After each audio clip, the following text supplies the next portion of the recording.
Hello friends, അപ്പം നമ്മൾ ഇന്ന് കാട്ടിലെ പള്ളിയിൽ നേർച്ചക്ക് പോകലാന്നേ. കാട്ടിലെ പള്ളിയിൽ നിന്ന് 3 ബെറ്റുമ പള്ളി എന്നൊക്കെ ഈ പള്ളി അറിയപ്പെടുവേ.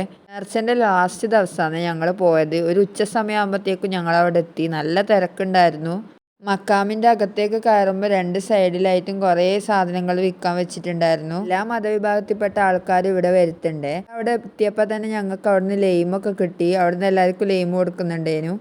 അതിൻ്റെ ഉള്ളിലത്തെ വീഡിയോസൊന്നും ഞാൻ എടുത്തിട്ടില്ല കേട്ടോ. അങ്ങനെ ഞങ്ങൾ പ്രാർത്ഥനയും കാര്യങ്ങളൊക്കെ കഴിഞ്ഞ് പുറത്തേക്ക് ഇറങ്ങി. അപ്പോൾ ഉമ്മയും ഉപ്പയും ഇതാ പൊരി, അലുവ അങ്ങനത്തെ സാധനങ്ങളൊക്കെ വാങ്ങാൻ നിൽക്കുകയാണ്.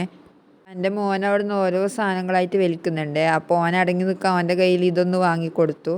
പിന്നെ അവിടെ അത്യാവശ്യം വലിയ രീതിയിലുള്ള ചന്തേന ഉണ്ടായിന്. പിന്നെ ഈ 20-30 രൂപക്ക് സാധനം കിട്ടുന്ന കടയിൽ ഞങ്ങളൊന്ന് കയറി ആമിറിനൊരു ടോയ് എല്ലാം വാങ്ങി. പിന്നെ ഞങ്ങളൊരു ഐസ്ക്രീം കഴിച്ചു. എനിക്കിങ്ങനെ ബജി ഐറ്റംസ് എല്ലാം നല്ല ഇഷ്ടമാണ്. അതുകൊണ്ട് തന്നെ ഞങ്ങളൊരു കോളിഫ്ലവർ ബജി വാങ്ങിയിട്ട് ഞങ്ങളെല്ലാവരും കൂടി കഴിച്ചു. പിന്നെ അത് കഴിഞ്ഞ് ഒരു ചായക്കടയിൽ കയറിയിട്ട് ചായയും കല്ലുമ്മക്കായും ഒക്കെ കഴിച്ചു. പിന്നെ അധിക സമയമൊന്നും ഞങ്ങൾ അവിടെ നിന്നില്ല. വേഗം വീട്ടിലേക്ക് പോകാൻ നോക്കി. കാരണം ഭയങ്കര ചൂടും തിരക്കൊക്കെ ആയിരുന്നു. ഇന്നത്തെ വീഡിയോ ഇത്രയൊക്കെ ഉള്ളൂ. വീഡിയോ ഇഷ്ടമായാൽ ലൈക്ക് ചെയ്യുക, ഷെയർ ചെയ്യുക, സബ്സ്ക്രൈബ് ചെയ്യുക. അപ്പോൾ ഓക്കെ, ബൈ.